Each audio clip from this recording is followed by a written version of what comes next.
Brian Mayfield-Smith is one of the most interesting people involved in racing. From his days as a stockman in northern Queensland to reaching the top of the racing game in Sydney, training Group 1 winners in Melbourne, he gave it all away to pursue his passion for the wildlife of Africa. He's made a couple of returns since then. He's been in retirement, but now he's back involved in racing in Victoria.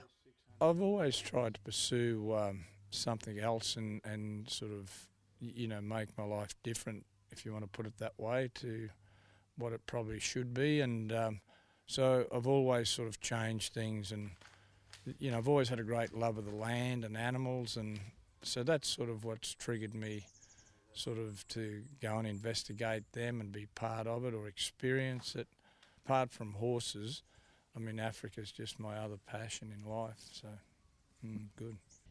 Murrindindi, north of the Yarra Valley, is now where Brian Mayfield-Smith calls home. It's also the retirement place of some former very good horses of his, including Rubitano, Maybe Better and Prince Rubiton. Back in those days, Brian trained more than 100 horses at once. He's now happy to be involved, albeit on a smaller scale. I just want to be involved and have a bit of a challenge. I like being around horses. I like hopefully to have a nice horse, take to the races, and we know they're pretty thin on the ground, but you won't have anything happen for you if you don't try. In 1985, he did the unthinkable. TJ Smith reigned Sydney racing for 33 years. Brian came in and knocked him off his perch. Do you think you were one of Tommy Smith's favourite people? No, I don't think so. I mean, it's sort of he was not happy to lose the premiership, and I don't blame him. I mean, if you've held it for 33 years, when the time comes, it's pretty hard, and whoever's there taking it off you, you're not going to be too impressed with them, I don't think, so that's fair enough.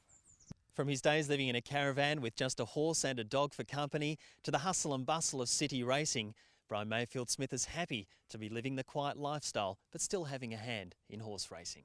Sometimes now when I'm sort of out in the paddock or mucking out a box, I say, geez, the Chinese are right, life is a circle.